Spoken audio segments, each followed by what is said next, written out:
주의 크신 복을 내가 알리라. 세상 근심 걱정 너를 누르고 십자가를 등에 지고 나갈 때 주가 내게 주신 복을 세어라. 두려움 없이 항상 찬송하리라. 받은 복을 세어 보아라. 크신 복을 내가 알리라. 받은 복을 세어 보아라. 주의 크신 복을 내가 알리라. 세상 권세 너의 앞길 막을 때 주만 믿고 낙심하지 말아라. 천사들이 너를 보호하리니 염려 없이 앞만 보고 나가라. 받은 복을 세어 보아라. 크신 복을 내가 알리라. 받은 복을 세어 보아라. 주의 크신 복을 내가 알리라. 아멘. 예, 계속해서 464장 똑같이 1절, 2절, 3절 주님께 드리도록 하겠습니다. 464장입니다.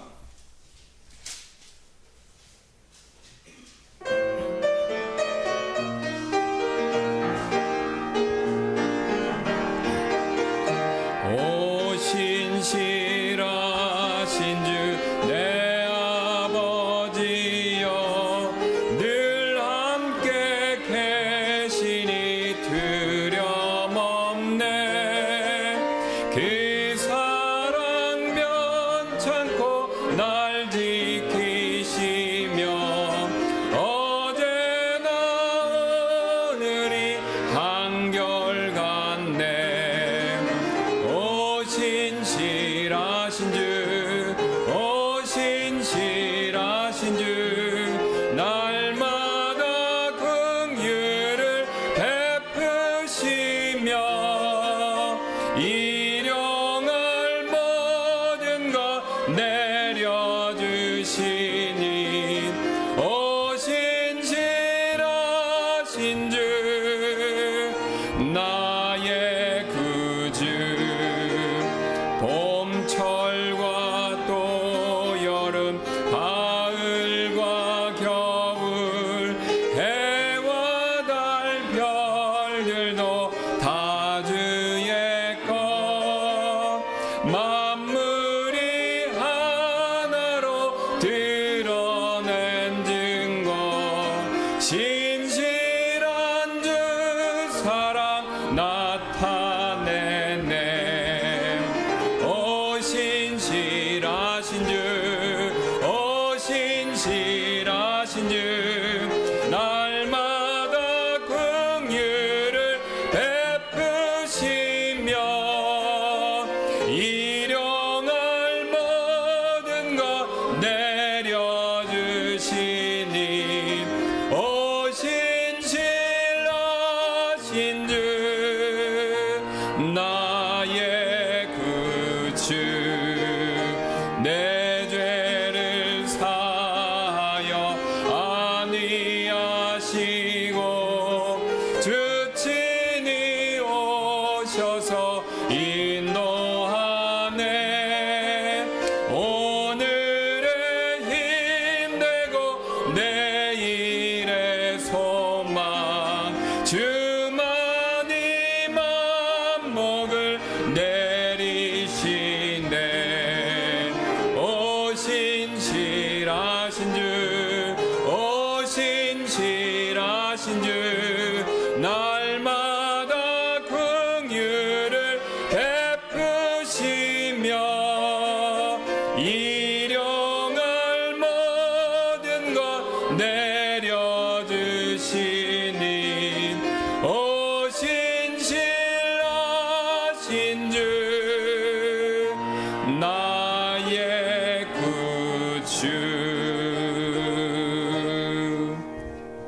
예, 우리 기도 제목 용기 가지고 계신 분들 꺼내서 같이 봐주시면 감사하겠습니다. 우리 여러 가지 기도 제목이 있지만 오늘 우리가 특별히 새롭게 기도할 내용은요, 우리 질자매님 가정 위해서 꼭 기도해 주시길 부탁드리도록 하겠습니다. 제가 여기서 이제 공개석상이라 자세히는 말씀은 드릴 수 없는데 이제 아시는 분들은 아십니다. 굉장히 가정이 어렵고 또 그 어려운 상황을 믿음으로 헤쳐나가시려고 그러시기 때문에 우리가 계속해서 기도해 드리는 게 필요합니다. 그렇게 실제로 요청을 하세요. 목사님, 제가 이렇게 믿음으로 하려고 그러는데 너무너무 흔들릴 때가 많다는 거예요.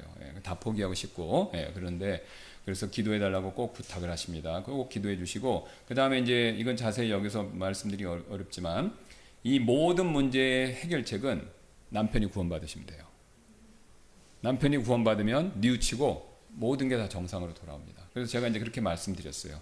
그랬더니 자매님도 전적으로 동의하셨고, 그래서 남편과 또 자식들이 있어요. 근데 그 아들은 이제 성진이는 제가 지난주에 상담을 했는데 구원의 확신이 있더라고요. 올해 초에 엄마가 또 이렇게 구원 상담을 하고 복음에 대해서 다시 한번 확인을 해서 분명히 자기는 천국 갈 그 소망의 확신이 있고 예수님을 개인의 구원자로 확실히 믿는다. 제가 여러 이렇게 경로로 이제 물어봤는데 분명하게 대답을 했습니다. 그래서 뭐 되고 싶니? 그러니까 이제 저기더라고요. 의사 아니면 목사님. 그래서 제가 이렇게 제안했죠. 그러면 의사 선교사님 어때? 그러니까 그거 좋은데요. 그러는 거예요. 네. 그러니까 그 나이에 뭐 물론 이제 아이들이 어렸을 때 제가 이제 교회에서 이렇게 쭉 있어 보면 어렸을 때 아이들이 이제 목회자를 되고 싶다, 선교사님이 되고 싶다 그런 아이들이 있어요. 근데 다 되는 건 아니지만 어쨌든 이제 드물지만 굉장히 귀한 겁니다. 굉장히 귀하고 아이들이 그런 생각과 소망을 갖는데 이제 주변에서 못 받쳐줘서 이제 부모님하고 교회에서 못 받쳐줘서 그거를 못하는 경우가 많이 있습니다. 그러니까 우리는 어쨌든 너무 귀하지 않습니까? 어렸을 때 남들은 뭐 다른 거 하고 싶다 그러는데 이 하나님의 일을 하고 싶다 이렇게 어린 나이에 지금 초등학교 4학년인가요? 4학년인데 그런 마음을 갖고 있습니다. 그래서 위에서 기도해 주시고 상처를 무지하게 많이 받았어요. 무지하게 많이 받아서 실족하지 않도록 기도해 주시고 또 이제 이 가족이 다 구원받으면 문제가 해결됩니다. 그래서 시어머니가 미안해 갖고 이제는 듣는데요. 그래서 저희 교회 설교를 일주일에 한 편씩 들려드린다고 합니다. 그래서 시어머니가 원래 교회 가는 것도 이렇게 별로 좋아하지 않으셨는데 미안해서 가라고 그러고 그 다음에 이제 좀 마음을 여시는 것 같아요. 그래서 그 가족들이 다 어쩌면 모르겠습니다. 하나님이 이번 기회를 통해서 그 가족에게 구원의 역사를 이루셔서 그 가족이 변화되는 그런 계기로 삼으시려고 그러실 수도 있겠다는 생각이 듭니다. 그래서 꼭 잊지 말고 기도해 주시길 부탁드리겠습니다. 그 다음에 우리 김현식 형제님이 9월 23일 날 다음 주 월요일인가요? 화요일, 20일 월요일 같은데 그 23일 날 면접이 있고요. 직장 면접이 있고 그다음 우리 황욱 형제님이 10월 26일 날 우리 또 이제 자격증 시험이 있습니다. 그래서 잊지 말고 또 기도해 주시고요. 그 다음에 이제 우리가 저희 교회가 이제 아시는 것처럼 과거에는 이제 훨씬 더 우리 교회가 능력도 있고 성도분들 숫자도 많고 그랬는데 지금은 이렇게 완전히 밑으로 내려왔습니다. 그래서 내려와서 지금 이제 다시 올라갈락 말락 그런 추세인데 지금 이제 하나님께서 감사하게도 이게 사람들을 또 보내주고 계세요. 그래서 오늘도 오셨잖아요. 그래서 어쨌든 우리가 복음을 전하고 또 우리가 많은 분들이 교회에 더해질 수 있도록 기도 부탁드리도록 하겠습니다. 특별히 저희가 이 주변 분들 위해서 기도를 많이 하고 있어요. 주변 분들. 그래서 주변 분들 위해서 기도를 많이 하고 있는데 그분들 가운데서 우리가 예수님 믿고 구원받아 우리 교회까지 더해질 수 있도록 위해서 기도 많이 부탁드리도록 하겠습니다. 그래서 우리 요 세 가지 이따가 추가로 이제 새롭게 기도하는 내용이고요. 그 다음에 우리 나라 한번 보겠습니다. 우리 기도하는 나라 카메룬 아시죠? 우리 아프리카에 있는 국가. 뭐 기독교가 반 정도 되고 이슬람 아직도 많이 있는 국가인데. 위에서 선교사님들 거기서 이제 사역하고 계실 텐데 위에서 잊지 말고 기도해 주시고요. 그 다음에 우리 선교사님, 우리가 후원하는 선교사님으로 오늘은 이제 이정엽 선교사님께서 선교 편지를 보내오셨어요. 그래서 9월 4일 날 가셔서 그 이후에 보내신 선교 편지입니다. 개인적으로 아시는 분들도 많이 있으시죠. 제가 그 편지를 읽겠습니다. 선교지는 밝히지 않겠습니다. 여기 글로 어딘지 다 보이시죠? 여기 뭐냐면 요 안전을 위해서 이 선교 편지를 인터넷에 올리지 말라고 부탁했기 때문에, 그래서 제가 그 나라 이름은 안 읽고 그냥 그곳 이곳이라고만 읽을 테니까 알아서 새겨서 들어주시면 감사하겠습니다. 제가 읽겠습니다. 샬롬. 우리 주 예수님의 이름으로 이곳에서 인사드립니다. 그 도착하셔서 쓴 편지입니다. 선교지에 도착한 소식을 기다리는 형제 자매님들이 많이 계셔서 편지를 이번 달에 미리 보내드립니다. 주님의 이름을 전하는 우리에게 허락된 약속을 따라 저희는 이곳까지 무사히 잘 오게 되었습니다. 8월은 선교지에 가기 위한 준비의 시간들이었습니다. 물건을 처분하고 짐을 싸고 한국의 생활들을 정리하고 이곳의 입국을 준비하였습니다.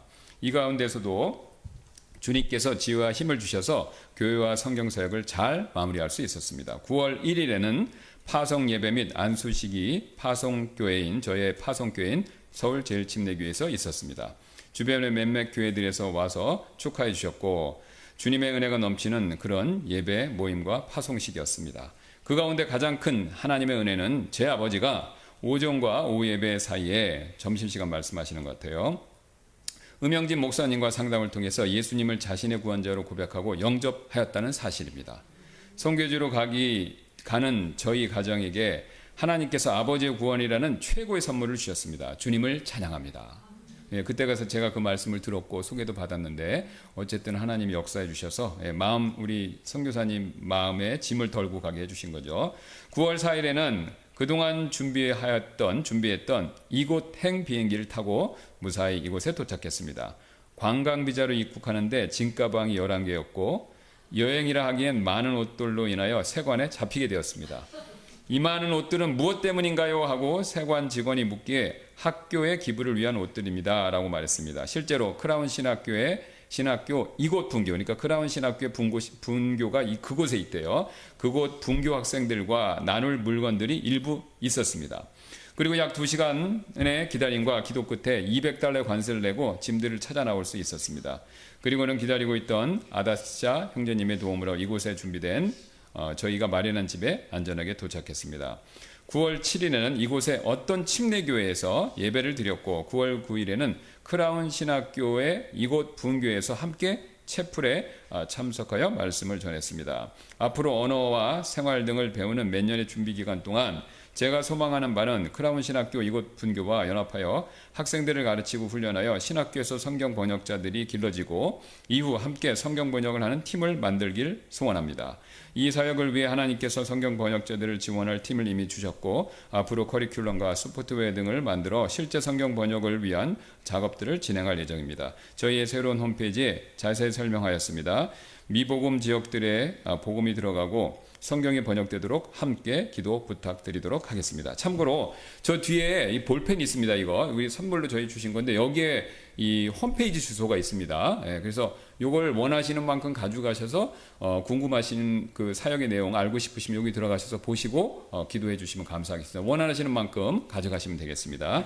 그래서 우리 이정엽 선교사님 위해서 기도 꼭 부탁드리도록 하겠습니다. 이거는 제가 뒤에 놓으니까 또 보시길 원하시는 분들 보시면 되겠습니다.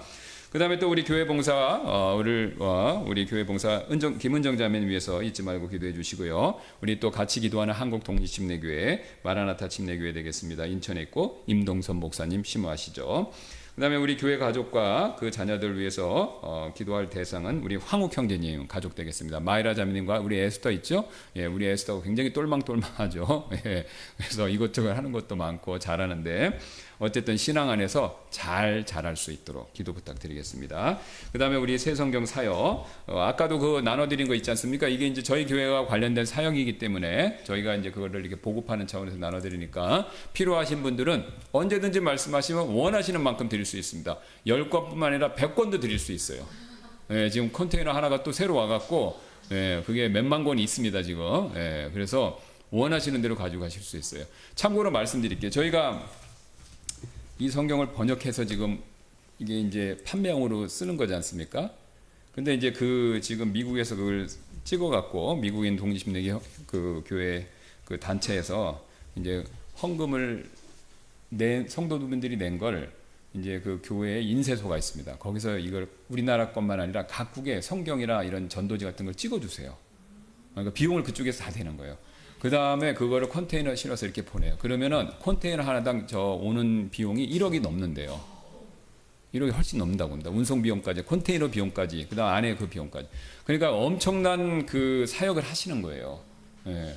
그래갖고 이거를 우리한테 보내주고 계신 거예요. 지금 원하시는 대로 해서 다, 뭐 우리나라만 보내는 게 아니라 보내달라고 하는 데는 다 보내는 거예요. 그게 그 교회와 관계된 그 선교단체의 사역이에요. 하시는 일인데, 우리가 이제 그거를 받고 보급하니까 요새는 요 정품이 안 나갑니다. 이거 잘 안 팔린대요. 예. 그래도 저희 목사님들, 관계하시는 목사님들 개의치 않아요. 왜? 저희 원래 이 번역한 취지가 뭐냐면 이거를 뭐 상업적으로 우리가 이용하자 한 게 아니라 하나님의 말씀이 자유롭게 퍼지고 왕래할 수 있게 하는 게 목적이기 때문에 저희는 이게 보급이 목적이기 때문에 이게 어떤 상업적인 수익을 내는 게 아니라 그래서 전혀 개의치 않습니다.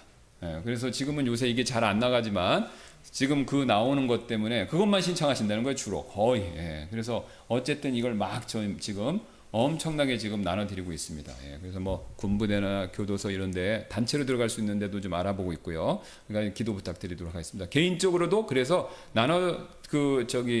드리고 싶은 분들 있잖아요. 예, 그러면 이게 사서 나눠드리기엔 부담되고 그렇다고 해서 뭐 전도지만 주면 조금 안 받을 것 같고 그런 분들한테 이게 딱 좋습니다. 예, 딱 좋으니까 언제든지 원하시면 언제든지 드릴 수 있으니까 말씀만 하시면 됩니다. 그래서 가져가셔서 나눠드리고 또 보시기도 하고 그러시면 굉장히 도움이 많이 되실 겁니다.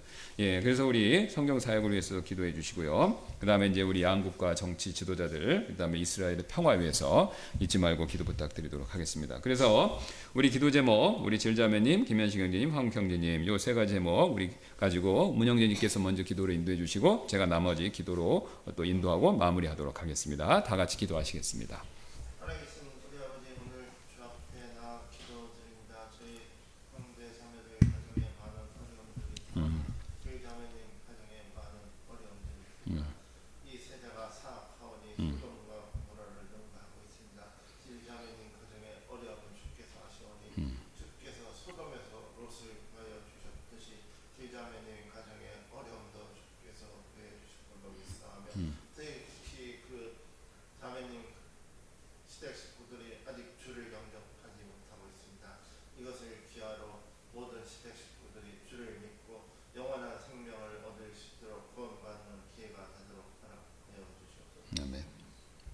또 추가로 기도드립니다. 저희 교회 김현식 형제님이 새로운 취업을 위해서 다음 주에 면접을 보게 되었습니다. 주께서 지혜와 명철을 주셔서 또 면접을 무사히 통과되게 하여 주셨고 또 마지막으로 저희 황욱 형제님께서 장래를 위해서 자격증 시험을 보신다고 하였습니다.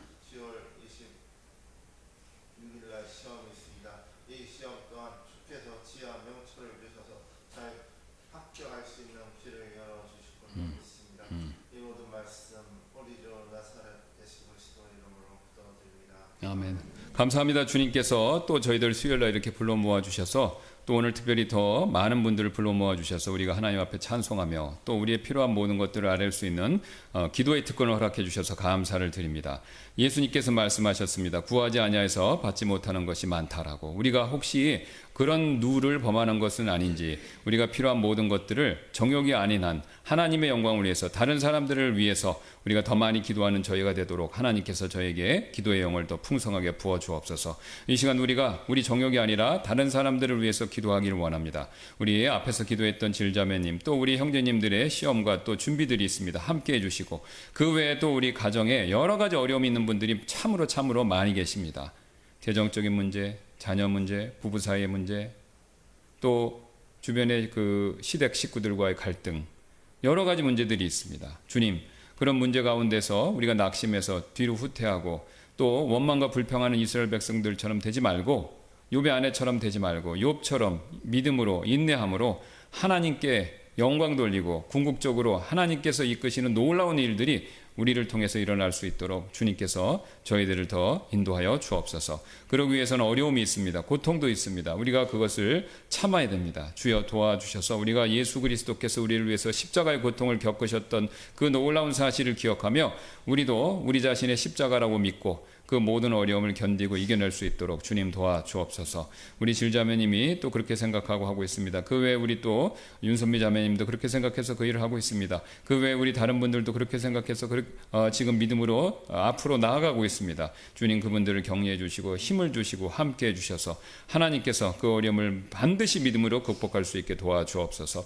그 외에 우리가 후원하는 이정엽 선교사님과 기타 다른 나라 선교사님들이 있습니다. 기억해 주셔서 그곳에서 얼마나 어렵겠습니까? 말도 물도 음식도 생활 방식도 다 틀려서 적응하느라고 참으로 어려울 텐데 주님 도와주셔서 잘 적응해서 예수 그리스도의 복음을 전해 한 혼이라도 더 믿고 영원한 생명을 얻는 일이 있을 수 있도록 그분들을 사용하여 주옵소서. 그분들에게 필요한 모든 것들을 하나님께서 은혜로 또 공급해 주시길 원하고 저희가 이제 200년 전에 이렇게 다른 서양의 국가들로부터 선교사님들로부터 도움을 받아서 이제 우리가 복음의 빚을 갚을 차례가 되어서 이렇게 선교사님들을 보내고 후원하고 있습니다. 우리가 빚진 복음의 사도 바울의 말씀처럼 복음에 빚진 것을 열심히 최선을 다해서 또한 갚을 수 있는 저희가 되고 아무쪼록 저희 교회가 그 일을 또 조금이나마 더 많이 감당할 수 있도록 하나님께서 우리와 함께하여 주옵소서. 또 이 시간 이후에 있을 우리 말씀 살피는 시간에 복을 내려주셔서 오늘 우리에게 꼭 필요한 말씀이 되도록 성령께서 역사해 주시기를 원하며 감사드리며 모든 말씀 예수님의 존귀하신 이름으로 기도드렸습니다. 아멘. 우리 말씀 살피기 전에 찬송가 630장 한 곡 더 드리도록 하겠습니다. 똑같이 1, 2, 3절 되겠습니다.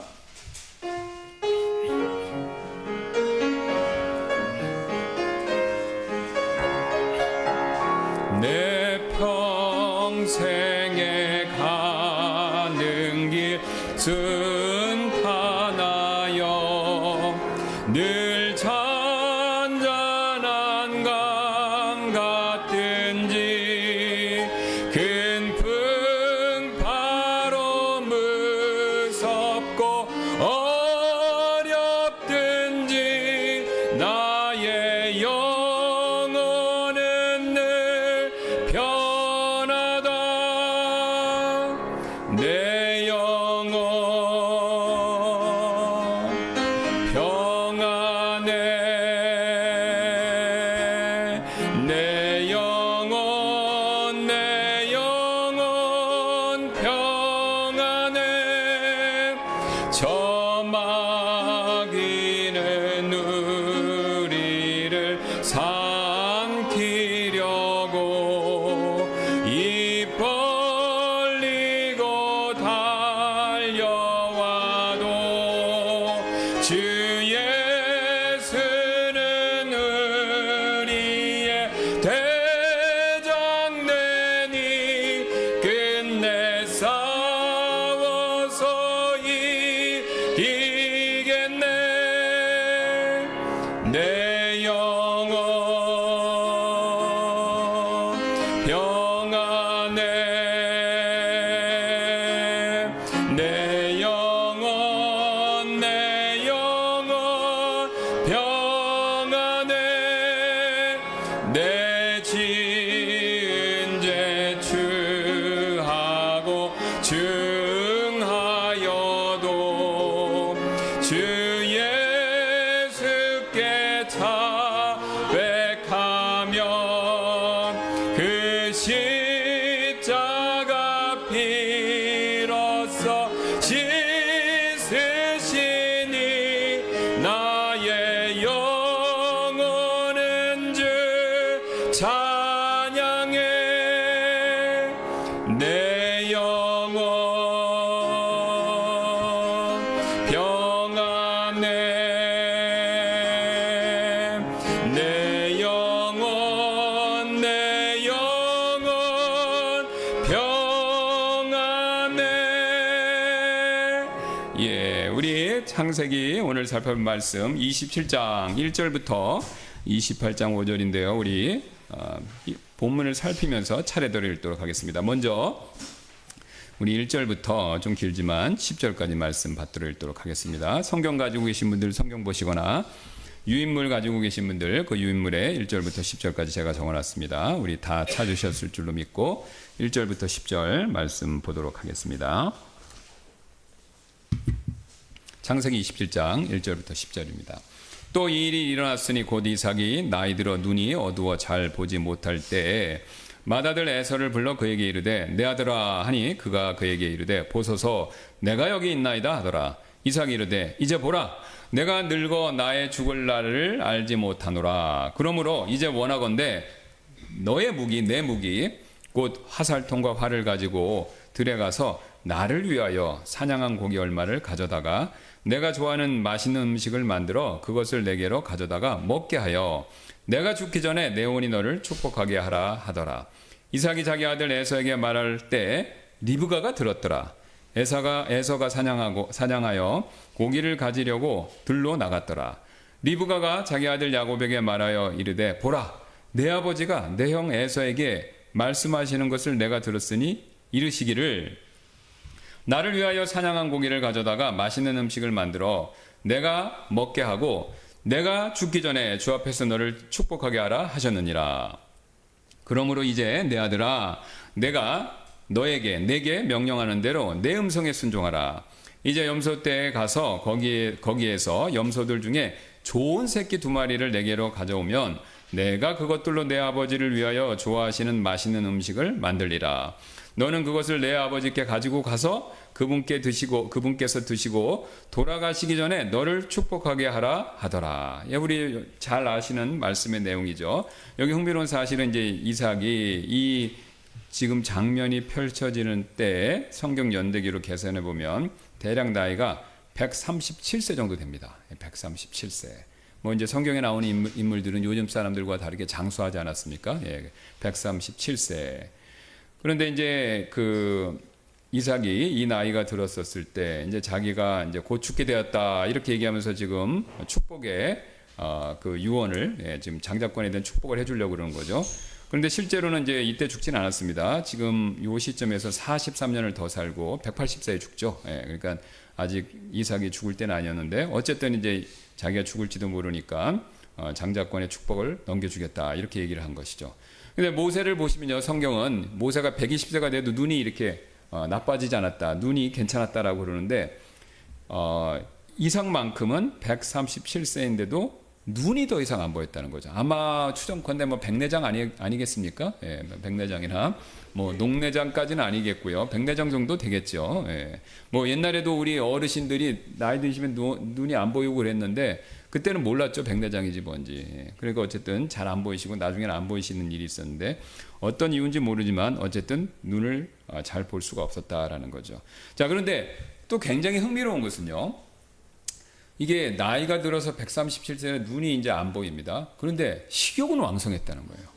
그죠? 그것도 야생고기. 보통 아시죠? 야생고기 약간 질긴 거 아시죠?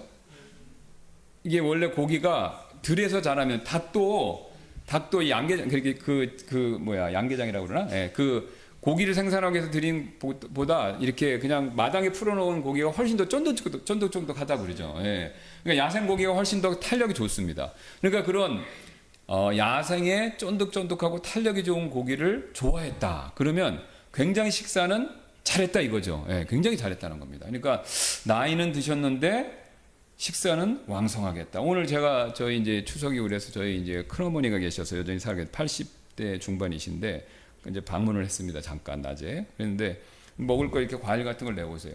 근데 이제 당신은 안 드신다는 거, 입맛이 없어서. 그래서 과일이랑 빵인데도 잘 못 드세요. 그래서 제가 이거 오늘 다시 이렇게 읽어보면서 이게 보통은 나이 드시면 그러니까 빵이나 과일도 못 드시는데 우리 이삭 이분은 어떻게 고기도 이렇게 잘 드시냐. 예? 식욕이 보통 떨어지는데 어쨌든 이삭은 특이하게도 식욕이 아주 좋았다는 겁니다. 예, 식욕이 좋았다는 거죠.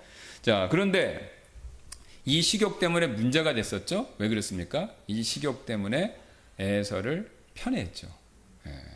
식욕이 문제가 아닙니다. 이 식욕을 자기가 잘 통제를 못해서 오히려 편애하는 문제가 생겼다라는 거죠. 그러니까 어쩌면 이 야생고기 이런 그런 식탐이 그를 하나님 앞에서 그가 영적으로 눈멀게 만드는 겁니다. 그러니까 먹을 걸 너무 주다 보니까 영적으로 눈물을 멀고 그 결과 에서를 편애했고 그 편애가 어떻게 됐습니까?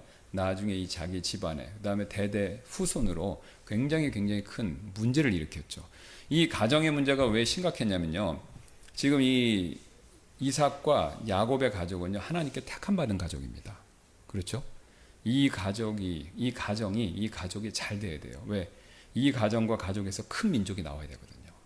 근데 이 가정과 가족이 문제가 생겨서 부부 간에, 오늘 살펴본 내용이죠. 아니면 부모 자식 간에 문제가 생겨서 뿔뿔이 흩어져 보세요. 가족, 큰 민족이 되기는커녕 그 전에 뭐 어떻게 되겠습니까? 다 뿔뿔이 흩어져서 없어져 버리는 거죠. 그러니까 사실 사탄이 원하는 게 그겁니다. 가정을 파괴해서 하나님의 약속이 성취되지 않도록 하는 거. 그러면은 물론 하나님은 어려운 일이 없으시니까 또 다른 사람을 뽑아서 이렇게 하셔야 되겠는데 하나님이 한번 내뱉으신 말이 실수가 있으면 안 되죠. 그러니까 사탄이 노리는 게 그겁니다. 결국은 이 아브라함의 가정을 통해서 대대 후손으로 예수님이 오시는 거잖아요. 그러니까 이거를 망치게 하는 게 사탄의 목적이었고 그런 하나의 방법으로서 이 이삭은 자신의 육신의 정욕 가운데 하나인 식탐 이걸 잘 조절을 못했다라는 겁니다. 분명히 배후에서 사탄의 역사가 있었겠죠. 성경은 직접적으로 얘기하지는 않지만요. 자, 안타까운 사실은요. 이 이삭이 과거에는요. 놀라운 믿음을 보였던 사람이라는 거예요. 그렇죠? 아브라함이 믿음이 정점기에 달았었을 때 아들 이삭, 유일한 아들을 바치라고 했었을 때 거기에 협조했던 사람이 바로 이삭입니다. 사실 아브라함도 대단하지만요. 거기서 이삭이 아빠는 안 갈래요. 이렇게 버티면 어떻게 되겠습니까? 그죠? 그잖아요. 낌새가 이상한데? 그래갖고 뭐 도망치거나 그러면 어떻게 되는 거예요? 아니면 막 죽이려고 그러는데 거기서 이렇게 묵혔겠지만 이렇게 해서 도망가거나 그러면 어떻게 되겠어요? 이거 완전히 스토리가 이상하게 되는 거 아닙니까? 근데 이삭은요 진짜 예수님의 모형처럼 전혀 저항하거나 반항하거나 도망치지 않고 순종을 했다는 겁니다. 그러니까 이삭의 믿음도 대단한 거예요. 아브라함의 믿음도 대단하지만 거기에 따랐던 이삭의 믿음도 굉장히 훌륭한 거죠. 그러니까 이 사람이 믿음의 반열에 오를 만큼 굉장히 훌륭한 믿음을 가졌어요. 그것도 대략 한 15세 정도로 추정되는데 그 청소년기의 나이에 그런 훌륭한 믿음을 가진 겁니다. 지금 137세, 그죠? 한 120년 전쯤에 일이 그렇게 믿음으로 자신을 목숨까지 바칠 수 있었던 사람이었는데 지금은 완전히 이상한 사람이 되어버린 거죠. 그러니까 이게 사실 우리에게 시사하는 바, 우리가 배워야 될 굉장히 중요한 내용을 담고 있는 거죠. 자, 여기서 우리가 굉장히 중요한 한 가지 사실을 배우게 되는데요. 우리는요, 하나님의 크신 은혜, 또 하나님이 우리에게 베풀어 주셨던 일, 또 우리가 믿음으로 하나님 앞에서 전진하며 두려워하지 않고 싸웠던 그 일들을요, 때때로 시간이 지났다는 이유로 아니면 세상의 영향을 받아서 있는 일이 너무나도 많다는 겁니다. 저 자신을 되돌아봐도 그렇고 여러분들을 보셔도 그렇고 제가 목회자로 상담을 해도 그래요. 저 자매님이, 저 형제님이 과거에는 안 그랬는데 어느 순간 신앙이 이렇게 깔아앉아 있으신 거예요. 과거에는 기도하시고 과거에는 영적이었는데 어느 순간부터 세상적이고 육적이고 그러시는 거예요. 시간이 흐르면서 정상적으로는 신앙이 더 깊어지고 좋아야 되는데 신기하게도 신앙이 밑으로 깔아앉거나 다운되는 경우도 많다라는 거죠. 오늘 이삭이 그걸 보여주고 있습니다. 그래서 우리가 여기서 첫 번째 원칙을 발견할 수 있는데 유인물 봐주시기 바랍니다. 시간이 흐르면서 우리는 하나님께서 우리에게 주신 좋은 선물들과 다른 사람들이 우리를 위해서 한 좋은 일들을 잊지 않도록 경계해야 됩니다. 그렇죠? 이거 굉장히 중요합니다. 지금 오후에 우리가 출애굽기를 살펴보고 있는데 하나님께서 두 가지 규례를 주셨죠? 뭡니까? 유월절, 출애굽할 때 유월절, 무교절. 근데 이걸 딱 주시고 뭐라고 그랬어요? 영원한 규례로서 대대손손 기억하라고 그랬죠. 왜 기억하라고 그랬습니까? 너무 우리는 잘 잊어버리니까. 그러니까 아신 거예요. 출애굽 시켜주면 광야에 있다가 가나안 땅에 들으면 전부 깜깜이 되는 겁니다. 우리가 어디서 왔고 하나님이 어떻게 우리를 구원해 주셨고 또 하나님께서 우리에게 뭘 원하시는지 이거 다 새까맣게 잊어버린다는 거죠. 그러니까 하나님이 우리의 기억력이 나쁜 걸 아시고 두 가지 규례, 영원한 규례로 그걸 딱 정해 주신 거죠. 그리고 그 유월절 규례는 주님의 만찬으로 자연스럽게 또 경륜이 바뀌니까 이어지는 것이고요. 그래서 우리가 잊지 말아야 된다는 거죠. 우리가 기억해야 됩니다. 그러니까 성경은 지난 주일에 오후에 설교 시간에 말씀드렸듯이 최소한 200번 이상 기억하라는 명령이 굉장히 많습니다. 그러니까 지금 이 야곱의 야곱의 이 가정 이야기, 그 지금 야곱의 가정 이야기 이 내용 주일학교부터 교회 다니신 분들은 모르시는 분 없어요. 한 100번도 더 들으셨을 겁니다. 아마.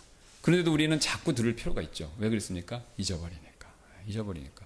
자꾸 듣고 생각해내고 또 그걸 자꾸 생각해내므로 하나님께 감사하고 하나님의 은혜를 잊지 않고 우리가 계속 그 일을 해야 되는 거죠. 그래서 우리가 교회에 모이는 이유도 그 중에 하나이죠. 혼자 신앙생활 하시면 절대로 신앙이 자랄 수도 없고 뜨거워질 수가 없어요. 지금은 이제 인터넷이 여러분 이게 너무 좋지 않습니까? 이건 굉장히 좋은 거예요. 하나님이 주신 지혜로 사람들이 잘 만들었는데 이거에 의지해서 교회나 모임에 안 나오시는 분들이 너무 많습니다. 코로나 이후에. 그런데 그게 결국은 마이너스예요. 이게 나쁘다는 게 아닙니다. 신앙이 더 뜨거워지질 않는다 이거죠. 저는 이걸 볼 때마다 이거에 의지해서 신앙생활 하시는 볼 때마다 꼭 중환자실에 계신 환자들 같아요. 이 기계가 딱 제가 이제 저희 아버지 때문에 요즘에도 자꾸 병원을 가보면 기계 꽂고 있는 분들 있잖아요. 자기 힘으로 그 숨도 못 쉬고 먹지도 못하니까 기계에 의존해서 목숨이 연장되고 있는 거죠. 여러분 그렇게 될 수 있습니다. 이거에 의지하면요. 이것만 의지하면 이게 나쁘다는 게 이거 보시지 말라는 게 아니에요. 이거 보시는데 이것만 의지해서 교회 안 오는 건요. 그런 신앙 상태로 떨어질 수 있어요. 그러니까 성경이 분명히 뭐라고 얘기합니까? 모이기를 힘쓰라. 스펄전 목사님이 예화드렸던 내용이죠. 모닥불을요. 같이 모아놓으면 활활 잘 탑니다. 근데 활활 잘 타는 걸 하나씩만 끄집어내면 어떻게 됩니까? 그 각각의 그 모닥불에 있는 어떤 장작들은요. 다 불이 꺼져요. 신기하게. 모여야 되는 겁니다. 왜? 하나님은 교회로서 이게 모이는 일이 필요 없으면 교회를 주실 이유가 없어요. 그냥 각자 알아서 신앙생활 하시고 천국 가시면 되잖아요. 근데 하나님은 모이기를 힘쓰라고 그러셨어요. 교회로 부르셔서 우리가 같이 있어야 이렇게 우리의 신앙이 더 활활 타오르는 거죠. 오늘도 한 사람 모였을 때보단 두 사람 모였을 땐 10사람이. 그죠? 같이 모여서 교제하고 음식도 나누고 그러니까 어떻습니까? 마음이 뜨거워지십니까? 차가워지십니까? 마음이 뜨거워지죠. 마음이 뜨거워집니다. 그게 신앙의 원리입니다. 그래서 우리가 기억해야 되고 기억하기 위한 방법으로는 모이기를 힘써야 된다. 그거죠. 자, 그래서 우리가 시간의 흐름, 세상의 영향력 여기서로부터 우리의 하나님이 주신 축복들 또 이게 이제 지금 명절 기간인데 우리가 왜 세상 사람들도 알죠? 왜 명절 이거 합니까? 알지 못하는 신한테 감사하는 거잖아요. 그죠? 가을에 추수기에 먹을 것을 준 알지 못하는 신, 그죠?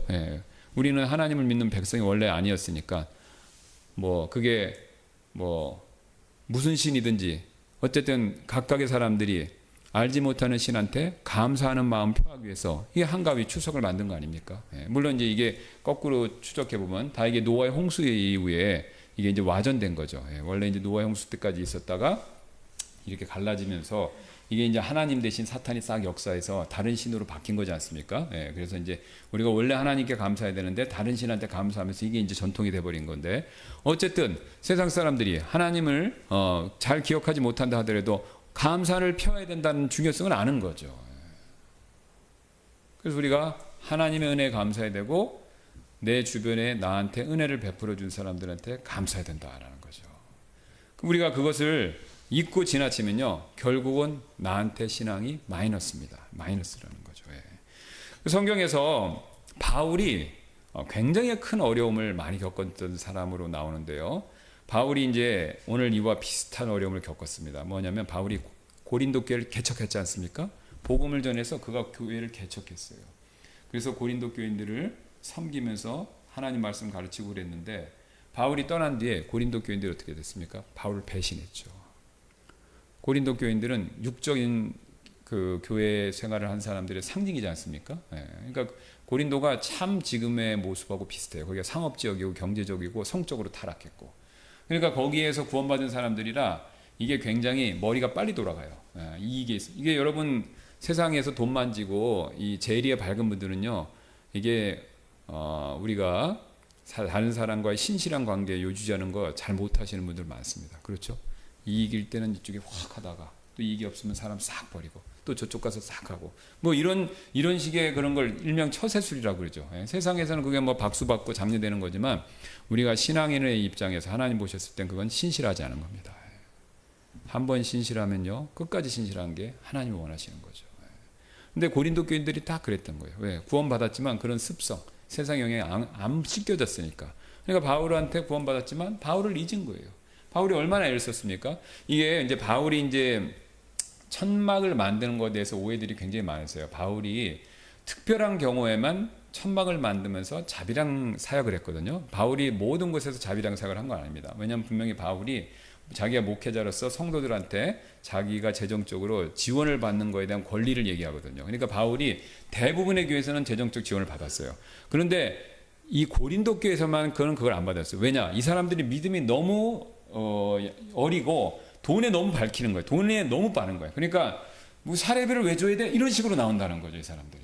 그러니까 이제 바울이 이 사람들이 믿음이 약하니까 기다려주기 위해서 그래서 일부러 이 사람들에 대해서 사역할 때는요 사례비를 안 받은 거예요. 그러니까 바울은 원래 사례비를 안 받았다. 그건 옳은 게 아닙니다. 부분적인 사실이고. 그러니까 다른 곳에서는 사례비에 대한 얘기를 해요. 또 주라고 그러고 또 빌립보 교회 같은 경우는 굉장히 또 사례를 잘했던 교회고. 그러니까 바울이 사례를 안 받으면서까지 이 교회를 위해서 그렇게 헌신하고 애썼죠. 자, 그런데 이 사람들이 바울을 싹 배신하고 그다음 누구한테 맡겼습니까? 아볼로 한번 왔나 봐요. 베드로도 한번 왔나 봐요. 그러니까 아볼로 파다, 베드로다, 아니면 나 그리스도 파다. 근데 바울이 그 상심한 마음을 고린도 서신서에 구구절절 이렇게 싹 그걸 써놨죠. 여러분 바울이 배신감 느꼈을 때 얼마나 마음이 고통스러웠겠습니까? 사실 우리도 느끼시죠? 여기 다 연배가 있으시니까 자식 다 기르셨잖아요. 거의 기르고 계시고. 근데 자식이 부모의 은혜를 잊어요. 배신감 느끼시죠, 그죠? 뭐 내 자식이니까 내가 뭐 어디 가서 말은 못 하겠고, 마음에 아픔이 있는 겁니다. 그래서 우리가 또 하시는 말들이 있잖아요. 너도 커서 자식 기르면 알까다. 여러분 하나님도 같은 마음이세요. 하나님은 우리한테 좋은 것만 주세요. 그렇죠? 하나님이 우리한테 나쁜 거 주신 적 있습니까? 아니죠. 하나님 우리한테 좋은 것만 주세요. 악한 걸 주시는 게 아니에요. 좋은 것만 항상 은혜와 긍휼을 베풀어 주시는데 우리는 그걸 너무나도 있는 겁니다. 뭐가 잘 되면 내 힘으로 잘 된 것 같고, 그죠? 일이 잘 풀리면 또 내가 어떻게 잘해서 된 것 같고, 그죠? 그래서 하나님의 은혜를 우리는 너무나도 많이 있습니다.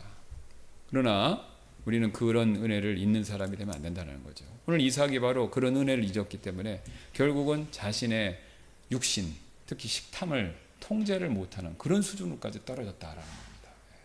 자, 그래서 우리는요. 하나님의 은혜, 하나님께서 우리를 위해 베푸셨던 일들, 특히 또 내가 믿음으로 용기 있게 했던 간증들, 그거 다 기억하실 필요 있어요. 그래야 우리가 신앙이 밑으로 떨어지는 것을 막을 수 있다는 거죠. 자, 그래서 이삭의 이런 행동도 우리가 참 이해하기 어려웠는데요. 더 이해하기 어려운 건 누구냐? 그의 아내였던 리브가의 행동이죠. 여러분 이거 보시면서 이 부부 좀 이상하네 이런 느낌 안 받으셨어요? 또 믿음의 가정인데 이제 오늘 살펴보겠지만 굉장히 이상한 거잖아요. 그죠? 편애를 했다는 것도 이상하는데 게다가 편애 플러스 리브가는 자기 아들하고 둘째가 작당을 해서 남편을 속여요 또. 그것도 무슨 뭐 단순한 상속권이나 뭐 재산도 아니고 영적인 거 하나님의 장자권을 또 속여서 탈취한다? 이거 굉장히 이상하죠. 그죠? 그러니까 리브가의 행동은 더 이상한 거죠. 자, 그래서 여기 11절부터 한번 제가 읽겠습니다. 이에 야곱이 자기 어머니 리브가에게 이르되 보소서 내용에서는 털이 많은 사람이요 나는 매끈한 사람이니다. 야곱은 처음에 안 하려고 그랬어요. 왜요? 이거 탄론할게? 뻔하니까. 왜? 에서와 야곱은 신체적으로 너무 틀리잖아요. 그죠? 에서는 이름이 글자 그대로 에서인 것처럼 털복숭이, 털이 많은 사람이고 다모증 있는 사람으로 추정되는데 야곱은 또 맨들맨들한 사람, 매끈한 사람이에요. 털이 없는 사람이에요. 그러니까 안 된다 이거죠. 내 아버지께서 혹여나 나를 만지시면 내가 아버지께 속이는 자로 보이리니 그러면 내가 축복이 아니라 저주를 불러드릴 것이니이다 하더라. 그래서 안 한다 그런 거예요 처음에. 그의 어머니가 그에게 이르되 내 아들아 너의 저주는 내 위에 임하리니 실제 임했죠 나중에. 이제 뭐 죽는 게 아니라 가정의 불화라는 저주가 임했죠. 너는 내 음성에 순종하고 가서 그것들을 잡아 나에게 가져오라 하더라. 이에 그가 가서 그것들을 잡아다가 자기 어머니에게 가져왔더니 그의 어머니가 그의 아버지가 좋아하는 맛있는 음식을 만들었더라.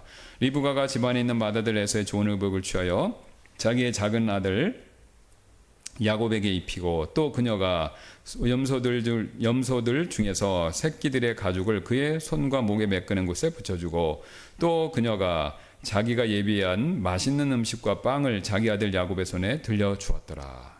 자, 지금 리브가는요, 하나님께서 야곱에게 주신 예언, 동생이, 그러니까 형이 동생을 섬기는 거죠. 그러니까 동생이 장자권을 받는 거죠.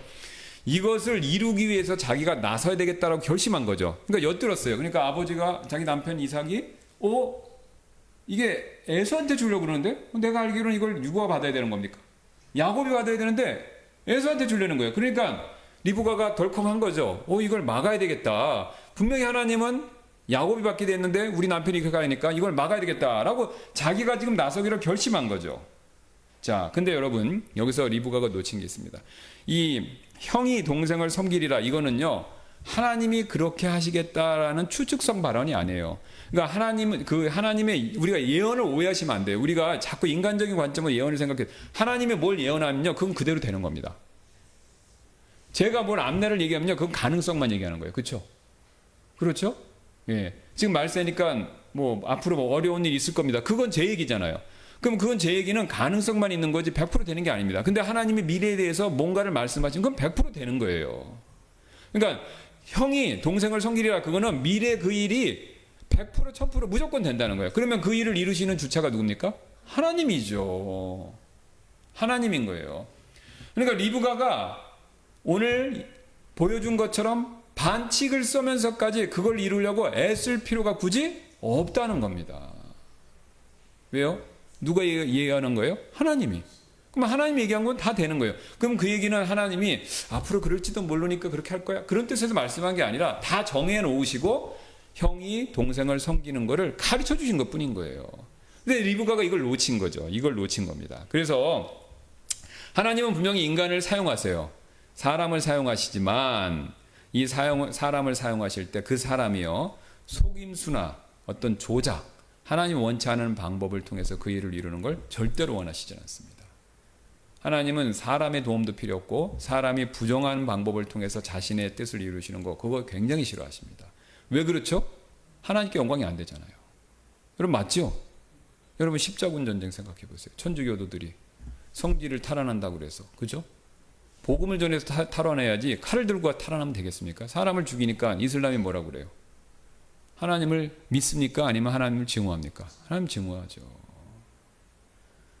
천주교, 그러니까 나치죠. 나치는 천주교와 관계있는데 히틀러가, 그렇죠? 예, 유대인들은 엄청 죽였어요. 근데 죽일 때 이름이 뭐냐면, 그 죽인 이유가 뭐냐면 기독교 이름을 빌어서 한 거예요, 사실.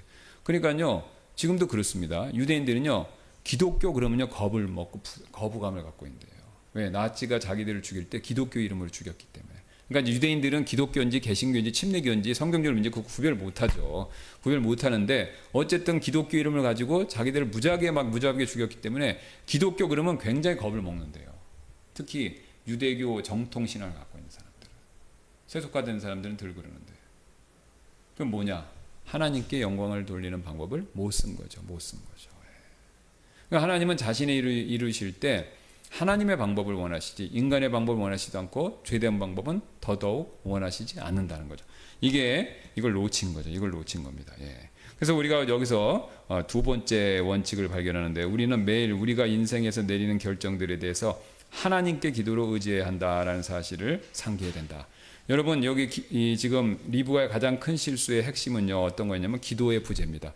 여기 보시면 리브가가 처음에 창세기 한번 25장 보세요. 우리 앞에서 보신 분들은 아시는 25장 21절, 22절, 23절 보겠습니다.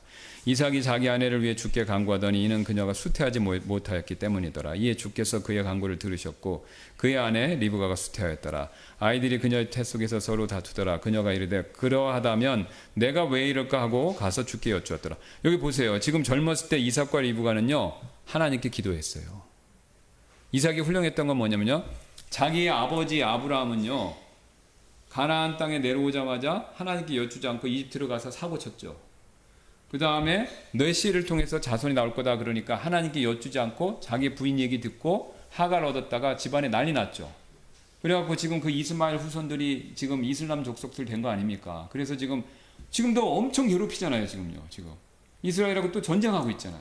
이거 다 누가 실수한 겁니까? 아브라함이 실수한 거예요. 근데 아브라함이 무슨 실수했어? 기도 안 한 거예요. 여기서 기도는 단순히 구했다 이게 아닙니다. 지금 시대하고 그 당시 시대 기도는 차이가 있어요. 뭐냐? 지금은 우리가 성경책을 갖고 있지만 그 당시에는요 하나님 말씀이 완성이 안 됐기 때문에 하나님께 기도하면요 하나님이 꿈에서 하든지 환상 가운데서든지 아니면 사람의 모양으로 천사 모양으로 직접 말씀을 주세요. 그러니까 그 당시 기도는 커뮤니케이션이에요. 무슨 말씀인지 이해되시죠? 예. 그러니까 기도를 하면 하나님이 어떤 식으로든 반응을 하시는 거예요. 우리 시대에는 우리가 기도한다고 하나님 짜잔 나타나십니까? 물론 가끔 뭐 꿈이나 그런 거에서 비스무리하게 나타나실 수도 있어요. 그러나 하나님이 지금 자신의 뜻을 밝히는 주된 방법은 뭡니까? 성경이에요, 성경. 하나님은 자신의 하시고 싶은 말씀 여기다 다 주신 거예요. 그러니까 뭐 기도하고 하나님 응답을 구하면 보통 이걸 보셔야 돼요. 예. 신기하게도 성령님이 어디를 보게 하시던가 아니면 교회 가는데 하필 또 목사님이 그 얘기를 해. 아니면 교제하는데 어떤 자매님이나 형제님이 또 그 얘기를 하시는 거예요. 그죠? 아니면 길을 가다 봤는데 고려은단이 있는데 무슨 말씀이 나와 있는 거예요. 그죠? 예. 그러면 그렇게 하나님께서 이 기록된 말씀을 통해서 요즘 시대에는 뜻을 주시는 거예요. 그러나 어쨌든 그 시대에는요 하나님께 기도하면 하나님 그거에 대해 응답을 하시는 거예요. 그 방법을 이삭은 쓴 겁니다. 자기 아버지가 사고 쳐갖고 자기 형 이스마엘 이복 형제 생기면서 자기도 엄청 고생했잖아요. 그러니까 이삭이 어떻게 했어요? 똑같은 문제, 자식이 안 생기는 문제에 대해서 기도했죠. 그러니까 하나님이 즉시로 들어주셨습니다. 리브가 역시 남편이 기도해서 응답받는 거 보고 도전받았을 거예요.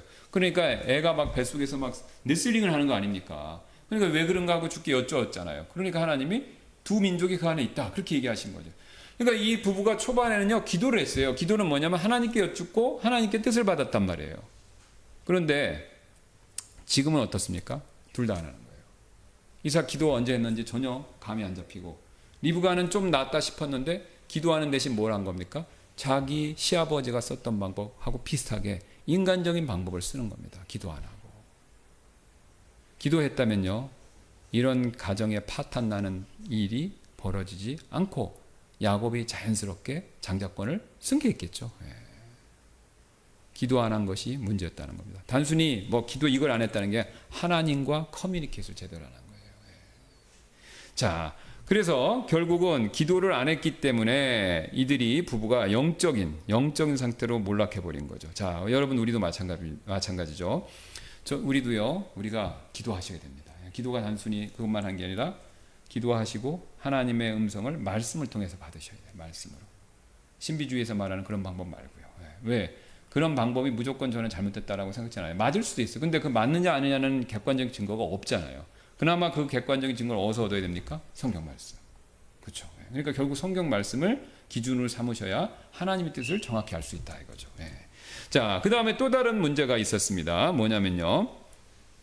이게 가만히 보면 대화로서 남편하고 잘 풀 수도 있었는데 그 방법을 안 쓰고 이렇게 극단적인 속이는 방법을 썼다는 거예요. 그래서 제가 봤을 때 왜 이삭과 리브가 특히 리브가 이 방법 썼었나라고 볼 때 바로 이 부부간에 의사소통이 잘 안 된 것 같아요.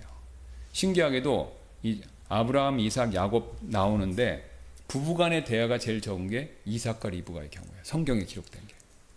성경에 기록된 내용을 보면 이삭하고 리브가는 부부간의 대화가 적어요. 아브라함과 그다음에 야곱의 아내들 사이의 얘기는 훨씬 많은데 이삭하고 리브가는 별로 한 얘기가 없어요. 초반에 결혼할 때 허니문 할 때 그때 좀 나오고 그 다음에는 없는 거예요. 그리고 이제 사라지는 겁니다. 이 뒤로는 사라지잖아요. 이제 안 나와요. 리브가도 안 나오고. 그래서 성경이 직접적으로 언급은 하진 않지만 정황을 놓고 봤었을 때 이 이삭과 리브가는 부부 사이의 의사소통 이게 잘 안 된 것 같다라고 그렇게 보인다는 것이죠. 그러지 않고는 이렇게 할 수가 없죠. 그래서 여기서 우리가 중요한 사실을 또 하나 우리가 살펴볼 수 있는데요. 그렇다면 왜 부부 사이의 의사소통, 이야기가 잘 안 됐을까요? 앞에서 말씀드리는 것에 힌트가 있습니다. 하나님과 관계가 원만치 않았던 거예요. 하나님과 관계가 원만치 않으면요, 주변 사람하고도 원만치가 않아요. 신앙인들은. 여러분 그렇죠?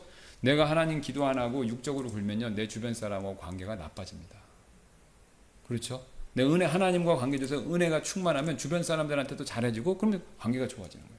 근데 내가 하나님과 관계가 안 돼서 육적으로 또 이렇게 딱 다운되면요, 주변 사람들, 특히 내 배우자하고 자녀나 주변 사람들하고 관계가 별로 원만하지가 않는 거예요. 그러니까 지금 벌써 영적으로 이삭과 리브가는 하나님과 의사소통이 안 되니까 부부간에도 의사소통이 잘 안 된 겁니다. 그래서 이런 식으로 이제 의사소통이 잘 안 됐기 때문에 우리가 세 번째 원칙을 여기서 발견하는데요. 우리는 결혼 생활에서 의사소통이 단절되거나 서로를 더 멀어지게 하는 장벽이 생기지 않도록 주의해야 됩니다. 이게 이 부부가 원만했으면요, 둘이 만나서 얘기했으면 해결될 문제인데, 그러잖아요. 여보, 왜 당신은 에서한테 그걸 주려고 그래요? 당신도 아시잖아요. 하나님 말씀하시기를 야곱이라고. 그렇게 얘기하면 되잖아요. 그죠? 사라는 얘기했어요. 아브라함한테. 그죠? 예. 근데 리브가는 그런 얘기하는 장면이 없이 속임수로 들어간다라는 거죠. 예. 그러니까 이게 부부 사이의 의사소통이 안 됐기 때문에 벽이 있고 문제가 생겼다라는 거죠. 자, 그래서 하나님께서는요, 가정을 주셨을 때 이 가정이 하나가 되는 걸 원하십니다. 사탄은 정반대죠. 가정을 깨는 게 목표예요. 오늘도 이 가정도 깨는 게 목표잖아요. 그러니까 우리가 그렇게 되지 않으려면요, 의사소통을 원활하게 잘 하셔야 돼요. 근데 이게 쉽지 않죠? 시간이 갈수록 쉽지 않습니다. 그렇죠? 제가 이제 결혼 상담을 하면 제 아들한테도 집중했던 건데, 천사와 천사가 결혼한 게 아닙니다. 그러면 웃어요. 자신 있다는 거예요. 우리 아들한테도 딱 그랬어요. 그러니까 뭐 안 싸울 것 같이 얘기하는데, 엊그저께도 통화했어요. 싸우냐? 그러니까 조금요? 그러는 거예요. 벌써. 그러니까 이제 깨닫는 거죠. 깨닫는 겁니다. 이게 죄성이 있어서 살다 보면 어떻게 돼요? 이게 처음엔 가깝지만 이상하게 멀어지려는 경향이 있는 겁니다. 게다가 이게 바뀌지 않으면요, 남편이나 아내가 바뀌지 않으면 그게 누적이 되죠. 그럼 누적이 되면 이게 더 벌어집니다. 이상하게. 그리고 이게 벌어지다가 어느 선을 넘으면요, 포기해요. 그럼 포기하면 어떻게 돼요? 이야기를 안 해요. 그래서 서로 그림자같이 지내는 거. 여러분, 그런 경우가 정말로 많습니다. 근데 오늘 신기하게도 안타까운 일이죠. 이삭 부부가 그런 거예요, 지금. 서로 얘기를 안 해요. 중요한 문제인데도. 그리고 얘기를 안 하면요, 제3의 방법을 씁니다. 애를 시켜서 건너서 말을 하게 하거나, 요새는 이게 있으니까 요것만 하는 거예요. 필요한 거. 그죠? 나 지금 가. 뭐 언제 와. 이러고. 근데 사람을 보고는 얘기를 안 하는 겁니다. 여러분, 그런 상태로 가시면 안 돼요. 세상은 그러고 드라마에서 그거 맨날 만들어서 보여주고 다 그렇게 사는가 보다 이렇게 세상 사람들한테 퍼뜨리지만요, 그건 절대 하나님 원하시는 방법이 아닙니다. 오늘 리브가, 이삭과 리브가가 이거 드라마로 만들 필요가 있어요. 딱 그런 장면이잖아요. 그죠? 다 그런 장면인데 하나님이 이걸 칭찬하시라고 기록해 놓으신 게 아닙니다. 잘못됐다라는 거예요. 그러니까 우리는 부부간에 의사소통을 원활하게 하셔야 돼요. 그럼 어떻게 하냐? 솔직하시면 돼요. 굉장히 간단합니다. 뭐 이삭과 리브의 경우는 왜 당신은 이렇게 먹는 거에 그렇게 신경 써서 애를 큰애만 이뻐하냐고 그렇게 얘기하면 되잖아요. 그죠? 그러면 이제 이삭도 리브가 뭐, 아니 왜 당신 그 살림하는 거 야곱이 집돌이라고 왜 당신 그 큰애는 왜 신경 안 써? 이렇게 얘기하면 되는 거 아닙니까? 목소리를 낮춰서. 그러면은 서로 얘기를 듣고 편애하는 게 줄어들겠죠. 그죠? 근데 그걸 못한 겁니다. 그걸 못한 거예요. 솔직해야 돼요. 솔직하게, 부드러운 상태에서 솔직하게 얘기하고 그걸 인정하고 같이 기도하면요, 점점 가까워지는 겁니다. 멀어지는 게 아니라. 그래서 우리가 이혼하는 거 절대로 하나님 뜻이 아닙니다. 성경에서 말한 경우 있죠. 그러니까 부정을 저지른 거, 간음죄를 저지른 거 외에는 이혼 사유가 없는 거예요. 물론 이제 그 외에 법적으로 우리가 뭐 폭력을 심하게 사용한다든가, 그건 이제 세상 법에서 또 이혼을 시켜버리는 거니까, 아니면 뭐 그 경제적인 거 뭐 도박이나 이런 거 해갖고 너무 경제적으로 안 하고 막 학대를 한다든가, 그러면 이제 이혼 사유가 되겠죠. 그런 거 외에는요, 이혼을 하면 안 되는 겁니다. 성격 차이 다 고치실 수 있어요. 변하면 되는 거예요. 그렇죠? 그 다음에 무슨 뭐 언행이 뭐 마음에 안 든다? 그것도 바꿀 수 있는 거예요. 다 하실 수 있어요. 다 하실 수 있어요. 그리스도인은 변화되는 사람이고 변화되었고 또 변화될 수 있는 사람이기 때문에 우리가 변화되면 다 사이는 좋아지는 겁니다. 다 좋아질 수 있어요. 그러니까 우리가 노력을 안 해서 그런 거예요. 그걸 믿지도 않고 기도도 안 하고 해보지도 않으니까, 그러니까 안 되는 겁니다. 노력하면 좋아지게 돼 있어요. 그리고 여러분 오해하시는 게 뭐냐면, 실제로 세상 판사들도요, 이혼 잘 안 시켜줍니다. 진짜 그래요. 제가 변호사한테 들어보고 제가 알아보기도 하고 그랬어요. 이혼을 거의 안 시켜줘요. 법적으로 진짜 딱딱딱 해당하는 거 외에는 성격 차이, 문화 차이, 뭐 빨래를 뭐 안 해요, 뭐 양말을 어떻게 벗어요, 뭐 그런 거는요, 그냥 조종을 시켜요, 전부. 조종을 시켜요. 청소를 안 해줘요, 뭐 이런 거, 저런 거, 뭐 음식을 뭐 다 그런 거 소용없습니다. 다 조종을 시켜줘요. 서로 조종하시라고 다시 살으라고 그래요. 판사가 봐도 이혼 사유가 아닌 겁니다. 그러면 하나님 모셨을 때 어떻겠습니까? 하나님 모셨을 때 정해놓은 거 외에는요, 절대로 이혼하면 안 되는 겁니다. 될 수 있으면 어떻게 하셔야 돼요? 하나가 되기를 위해서 노력을 해야 되는 거죠. 오늘 이삭과 리브가도 거의 갈라지기 직전이었는데 만약에 이 사람들이 이렇게 안 했으면 화평한 가정이 되고, 그러면 야곱하고 에서가 사이가 나쁘지도 않았을 것이고, 그죠? 그럼 나중에 이제 원수 지는 일도 없었을 건데 그런 일을 해내지 못했다라는 거죠. 자, 게다가 문제는요, 여기서 멈추지 않았기 때문에 점점 문제가 깊어졌습니다. 자, 그래서 야곱이 음식을 준비해서 자신 아버지 이삭의 침식에 들어갔을 때 이삭이 깜짝 놀라고 의심하는 장면이 나오죠. 18절 보겠습니다. 야곱이 자기 아버지에게 나아가서 이르되 내 아버지여 하니 그가 이르되 내가 여기 있노라. 내 아들아 내가 누구냐 하더라. 야곱이 자기 아버지에게 이르되 나는 아버지의 맏아들 에서니이다. 아버지께서 내게 명령하신 대로 내가 행하였사오니 원하건대 일어나 앉으셔서 내가 사냥한 고기를 잡수시고 아버지의 혼이 나를 축복하소서 하더라. 이삭이 자기 아들에게 이르되 내 아들아 내가 어떻게 그것을 이같이 속히 찾았느냐 하니 그가 이르되 주 아버지 하나님께서 그것을 내게 가져다 주셨나이다 하더라. 이에 이삭이 야곱에게 이르되 내 아들아 원하건대 가까이 오라. 내가 과연 내 아들 에서인지 아닌지 내가 너를 만지려 하노라 하더라. 야곱이 자기 아버지 이삭에게 가까이 가니 이삭이 그를 만지며 이르되 음성은 야곱의 음성이나 손은 에서의 손이로다 하더라. 그의 손이 그의 형 에서의 손처럼 털이 있기 때문에 그를 분별하지 못하더라. 그리하여 그가 야곱을 축복하였더라. 이삭이 이르되 내가 참으로 내 아들 에서냐 하니 그가 이르되 그러하니이다 하더라. 여러분 놀랍죠? 죄가 죄를 낳는 장면을 다 보여주죠. 한 번 속이니까 그 아버지가 의심했죠. 이렇게 빨리 왔어? 그러니까 뭐라고 거짓말했습니까? 하나님 이름 팔았죠. 하나님이 축복해 주셨어요. 갖고 와봐. 만져보고 목소리는 에서인데 근데 여기는 또 목소리는 야곱인데 이건 또 에서 같네. 그러면서 또 물어봤죠. 너 에서 맞아? 그러니까 맞다고 그랬잖아요. 거짓말을 계속 불러오는 겁니다. 여러분 이런 말이 있어요. 그 교도소의 전과자들이 하는 말이라고 하는데 한 번 죄 짓는 게 어려워서 그렇지 두 번, 세 번 쉽다고 합니다. 제가 이제 이거를 좀 부드럽게 얘기한 건데 한 번 사람 죽이기가 어려서 그렇지 두 번, 세 번 쉽대요. 한 번 거짓말하면요 그 다음부터는 쉬워지는 겁니다. 그러니까 야곱이 처음에 머뭇거렸잖아요. 안 한다고 그랬잖아요. 근데 어머니가 시켜서 등대물을 세서 한 번 하니까 그 다음부터 두 번째, 세 번째 거짓말 계속하는 거죠. 그러니까 죄는요 한 번 빠지면 빠지기가 어려워서 그렇지 빠지면요 미끄러지듯이 밑으로 내려갑니다. 굉장히 조심을 해야 된다라는 거죠. 게다가 아까 말씀드렸듯이 하나님의 이름까지 팔아서 끌어들였지 않습니까? 굉장히 큰 죄를 지은 거죠. 하나님의 이름에 먹칠을 한 겁니다. 그러니까 성경은 참 신기합니다. 야곱이 이렇게 잘못했는데 믿음의 조상이지 않습니까? 그 내용도 여기다 기록해 놓은 거예요. 그죠? 예, 야곱이 믿음의 조상인데 하나님의 이름 팔아서 거짓말한 과거의 죄도 다 기록해 놨잖아요. 그렇죠? 예. 성경이 얼마나 인간에 대한 정확하고 날카롭고 객관적인 기록을 보여주고 있습니까? 예. 자, 여기서 우리 네 번째 원칙을 배우게 되는데요.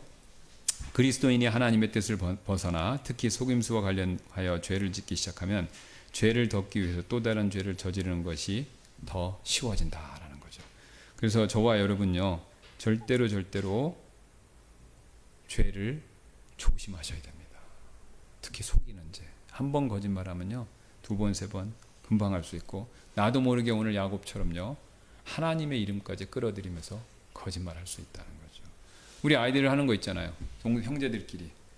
너 그거 사실이야? 그러면 맞아. 그러면 너 하나님의 이름으로 예수님 이름으로 걸 수 있어. 그러면 어떻게 해요? 그 애들 중에서 그래 그러면서 하잖아요. 그죠? 네, 그 다음에 이제 미국 서양 사람들 요러죠. 요거 이렇게 해서 거짓말하면 이게 뭐냐면 자기가 거짓말했는데 요거를 이렇게 하면은 그게 거짓말한 거를 이렇게 면제해준다, 뭐 벌을 안 받게 해준다, 이런 뭐 사인 같은 거 이 사람들 문화예요. 그러니까 영화 같은데 보면 이렇게 하는 거예요. 그죠? 거짓말할 때 이렇게 해요. 예, 뒤에 감추고 이거 거짓말 자기 했다는 뜻이에요. 예. 한번 죄를 지면요 계속해서 빠져들기가 쉽습니다. 예. 우리는 이 사실을 명심하셔야 된다라는 거죠. 그러니까 어떤 경우에도 정직하셔야 돼요. 예. 물론 그래 정직하라고 그래서 뭐 내 사적인 거 막 아무데나 가서 막 얘기해갖고 문제 키우고 그러면 안 되죠. 그건 지혜가 없는 어리석은 거고요. 그건 정직한 게 아니라 어리석은 거고, 내가 조심할 건 조심해야 되는데 그렇다고 해서 나의 어떤 이익을 위해서 다른 사람을 속이는 거, 이건 굉장히 하나님이 싫어하시는 겁니다. 우리 거짓말은 우리가 너무 일반적인데 하나님의 성품상 하나님은요 거짓말 굉장히 싫어하세요. 하나님은 거짓말 생각지도 아니하시고 해본 적도 없고 할 의향도 없고 그래서 거짓말 굉장히 싫어하시는 거예요. 여러분 주변에 정직한 분들 있으면 거짓말하는 거 굉장히 싫어하시는 거 보실 수 있을 겁니다. 그래서 우리 이제 서양 문화는 기독교지 않습니까? 그러면 서양 문화에서는요 정직을 굉장히 중요해요. 제가 미국, 캐나다 다 있어봤는데 그 사회 문화의 특징이 있어요. 거짓말하면 매장돼요 거기서. 근데 거짓말하기 너무 좋아요. 거긴 주민등록 제도도 없고요. 어디 사는지 자기 입증할 수 있는 방법이 뭔지 아세요? 주민등록증이 없어요. 그래서 어디 입냐면 그냥 회사 뭐 크레딧 카드나 무슨 영수증 같은 거 없고 그거 가지고 가면 자기 주소 입증하는 거예요. 그러니까 내가 어디에서 딴 데 그거 사기치고 거짓말하기 너무 쉬워요. 그래서 너무 쉬운데 한 번 걸리면 그 다음부터는 완전 매장입니다. 신용을 굉장히 거짓말 안 하는 거 정직을 굉장히 중요하게 여겨요. 사회에서 거짓말하는 사람은 매장이에요 실제로. 왜 그러냐? 기독교 영향을 받은 겁니다. 근데 우리는 이상한 문화예요. 그죠? 이교도인데 특히 우리 중국 보세요. 중국은 대륙이라고 그래갖고 거짓말하면 그게 큰 거짓말은 괜찮대요. 그죠? 예. 역사책도 거짓말이고 하여튼 이게 커서 대륙의 기질이기 때문에 그러니까 그거를 괜찮다고 여기는 게 우리가 이상한 겁니다.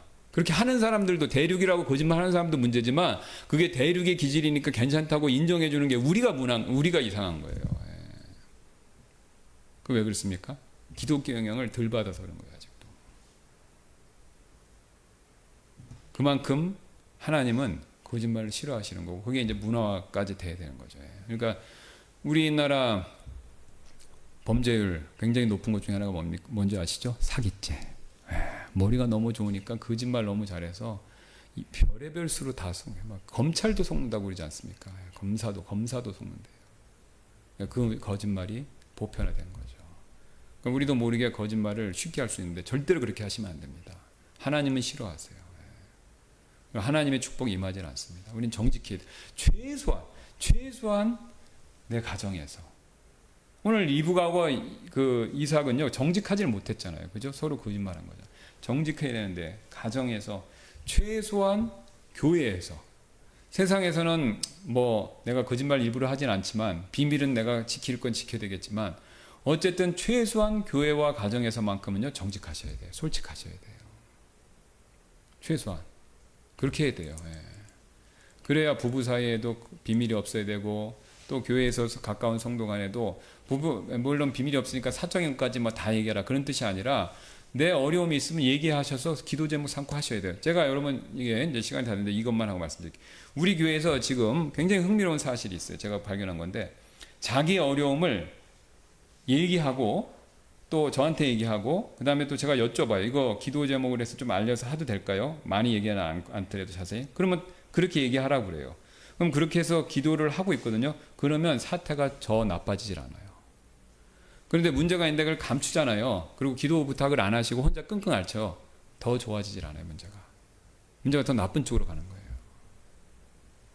그러니까 그런 면에 있어서 솔직할 필요가 있는 겁니다.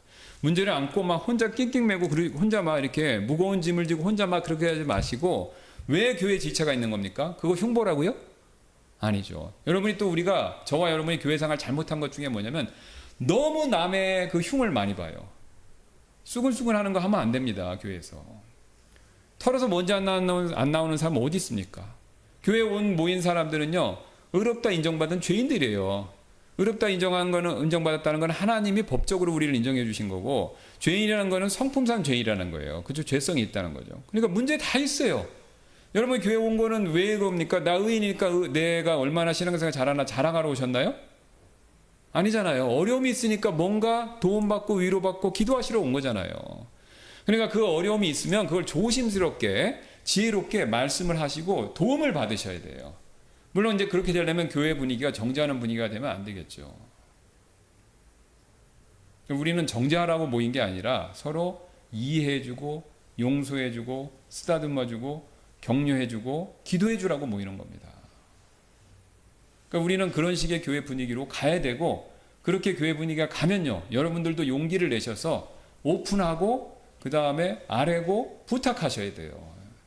그래야 하나님이 역사를 하신다니까요. 이건 제가 하는 얘기가 아니라 성경에 나와 있고 제가 목회를 하면서 제가 미국 교회, 한국 교회 다 보니까 그렇더라고요, 사실. 미국 사람 신앙생활 잘하는 것 중에 뭐냐면 오픈해요. 물론 아주 사적인 거는 안 하죠. 그러나 웬만한 건 오픈해서 기도 제목을 알리고 기도합니다. 근데 그 사람들이 이렇게 할 수 있는 건 서로 정죄하는 문화가 우리보다는 적어요, 사실은. 물론 그 사람들도 뒤에서 수근수근하고 흉보고 그런 사람들 다 있어요. 예. 그러나 평균치가 우리보다는 더 덜하다는 거죠. 예. 그러니까 우리도 그런 식으로 신앙생활을 하셔야 됩니다. 왜요? 이게 성경에서 원하는 교회의 모습이기 때문에. 그러니까 여러분 절대로 혼자만 짊어지시고 끙끙 앓고 그 다음에 그러다 쓰러지셔서 교회 안 나오시고 이런 일을 하시지 말고 예, 조심스럽게 기도하시면서 알리셔야 돼요. 여러분이 영적으로 신뢰하고 여러분을 사랑해주고 여러분을 격려해주려고 하는 그런 형제자매님들을 여러분이 주변에 있다고 믿으신다면요. 예. 그래야 여러분과 저희가 사는 겁니다. 여러분 이 험한 세상에서 우리가 의지하고 살 사람들이 누가 있습니까? 같은 동료 그리스도인들밖에 없잖아요. 그죠? 예. 어디 가서 이런 얘기합니까? 그죠? 예. 어디 가서 남편 얘기하고 어디 가서 자식 얘기하고 어디 가서 시부모 얘기하냐 이거죠. 그거 다 얘기해봤자 부메랑으로 돌아옵니다. 근데 교회는요 그걸 이해해 주는 거예요. 교회는 그걸 듣고요 기도해 주고 교회는 그 얘기를 듣고 격려해서 우리가 믿음으로 그걸 헤쳐나갑시다 이렇게 얘기하는 거죠. 그러니까 그런 방향으로 우리는 나가야 된다 이거죠. 이게 우리가 한국인들이 기독교를 잘못 배운 내용 중에 하나예요. 내가 보니까 이게 특히 성경적으로 믿는다는 교회에서 이게 잘 안 되는 거예요. 이게 잘 안 되는 거예요. 이게 잘 안 되는 거예요. 왜냐? 자신들도 모르게 바리새가 돼서 그래요. 바리새가. 머리로는 지식은 엄청 많은데 이거를 실천을 잘 못하시는 거예요. 그래봤자 저와 여러분 손해입니다. 우리는 그거를 지향하지 말고 성경에서 말하는 대로 서로 위해지고 서로 품어주고 서로 기도해주고 그렇게 하셔야 신앙생활할 맛이 나는 거죠. 자, 그래서 우리가 이 사실을 꼭 명심하시길 바라고 나머지는 다음 시간에 우리가 마무리하도록 하겠습니다. 기도하겠습니다. 감사합니다. 오늘도 우리가 이 말씀을 통해서 우리 자신에 대해서 이삭과 리브가의 실수를 통해서 우리 자신을 점검해 볼 수 있게 해주셔서 감사를 드립니다. 이런 모습이 내용은 틀리지만 어쩌면 우리의 모습일 수도 있습니다. 우리의 가정, 또 내가 아는 사람의 동료 그리스도인들의 가정의 모습, 또 아니면 우리 부모님의 가정의 모습, 아니면 내 자식의 가정의 모습, 그런 모습일 수도 있습니다. 하나님이 이런 모습, 이런 내용을 기록해 놓으신 것은 우리가 이삭과 리브가를 보고 흉보라고 기록해 놓으신 것이 아니라 그들의 실수를 거울 삼아 우리는 그런 실수를 범하지 말고 우리가 하나님이 원래 주신 가정의 목적에 따라 행복하고 복된 그런 가정이 되라고 이것을 우리에게 가르쳐 주시고 적어 놓으셨습니다. 우리가 이 사실을 믿고 반면과 교훈 삼아서 사도 바울이 고린도 서신에서 말씀하셨던 것처럼 그들의 실수를, 그들의 잘못을 우리가 범하지 않고 오히려 우리가 좋은 교훈을 배워서 우리가 잘 적용해서 우리가 오히려 선한 간증으로 하나님께 영광 돌리는 그런 저희 모두가 되도록 주님께서 인도하여 주옵소서. 주님께서 그렇게 저희들을 더 변화시켜 주시고 저희 교회를 변화시켜 주실 줄 믿고 감사드리며 모든 말씀 예수님의 존귀하신 이름으로 기도드렸습니다. 아멘.